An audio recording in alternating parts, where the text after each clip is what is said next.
छत्तीसगढ़ में इन दिनों आदिवासी आरक्षण और जो लाठीचार्ज हुआ था विधानसभा घेराव के दौरान आदिवासियों के साथ, उस बात को लेकर राजनीति बेहद तेज हो चुकी है और राजनीतिक इस कदर हावी हो गई है कि कांग्रेस पार्टी लगातार सत्ता पक्ष पर दबाव बनाने पर लगी हुई है।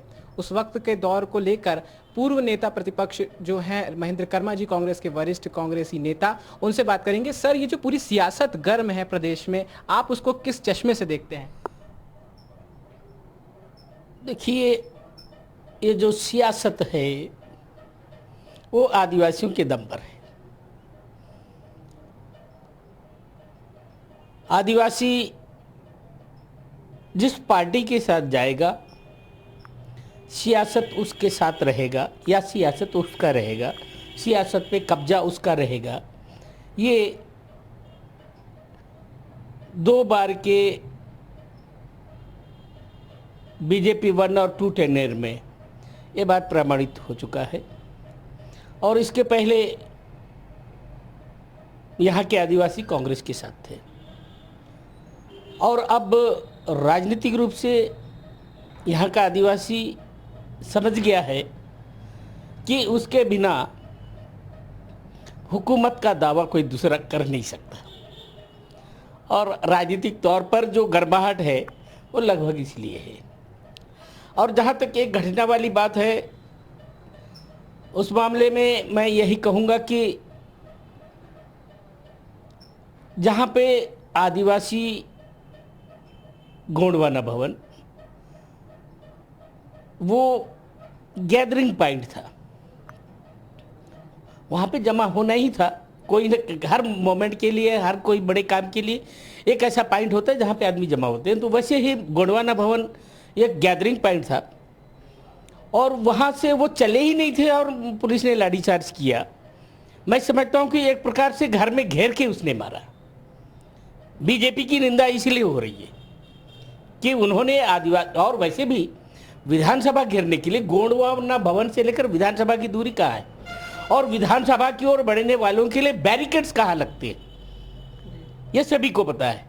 तो सर, कहीं ना कहीं ये बात मान सकते हैं कि जहाँ धारा 144 लागू नहीं होनी थी वहीं पर एक कार्रवाई की गई। बिल्कुल ठीक कह रहे हैं आप। 144 धारा पूरे शहर में लागू नहीं था और ऐसा कहीं कोई गैदरिंग पॉइंट जैसे रेलवे स्टेशन, आप वहाँ पे 144 लगा ही नहीं सकते। बस स्टैंड आप 144 लगा ही नहीं सकते। एयरपोर्ट आप 144 लगा ही नहीं सकते। वैसे ही उस समय के लिए हमारा गैदरिंग पॉइंट गोंडवाना भवन, तो आप वहाँ पे 144 लगा ही नहीं सकते। सर, क्योंकि आदिवासियों से जुड़ा हुआ मामला, छत्तीसगढ़ प्रदेश जो है बहुल आदिवासी समाज का प्रतिनिधित्व करता है।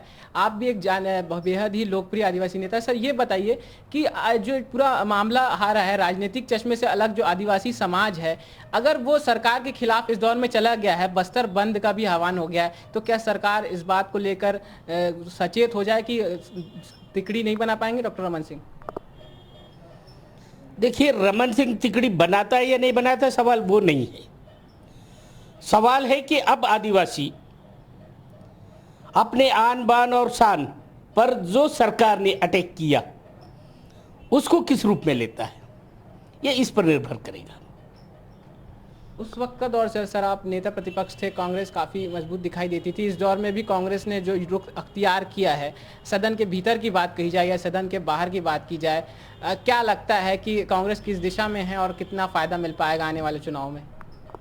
देखिए, ये डायरेक्ट फाइट है, बीजेपी वर्सेस कांग्रेस है।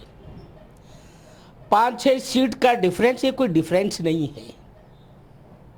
और मैं समझता हूँ कि बीजेपी पिछले 10 सालों में या 2 टेन्योर में जो एंटरटेन किया है सत्ता का, अब आम आदमी को भी समझ में आ गया है और बदलाव के लिए कांग्रेस से ज़्यादा आम आदमी चाह रहा है और सत्ता के खिलाफ में इनकम्बेंसी फैक्टर भी जबरदस्त ढंग से काम कर रहा है।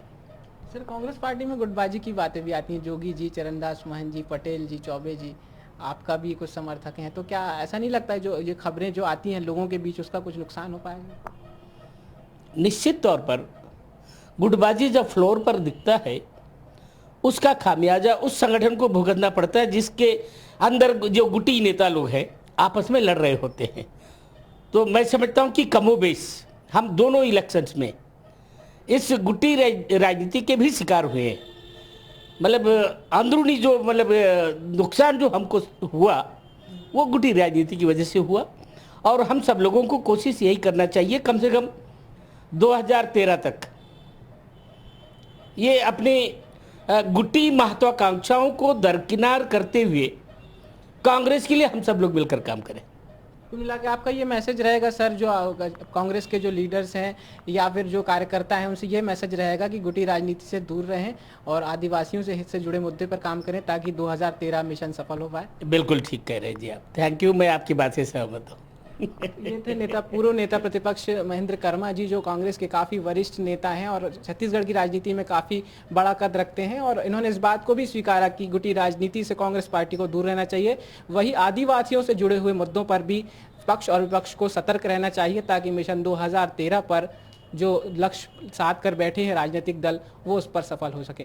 खबर भारती के लिए कैमरामैन अशोक ठाकुर के साथ धीरेन्द्र गिरी गोस्वामी।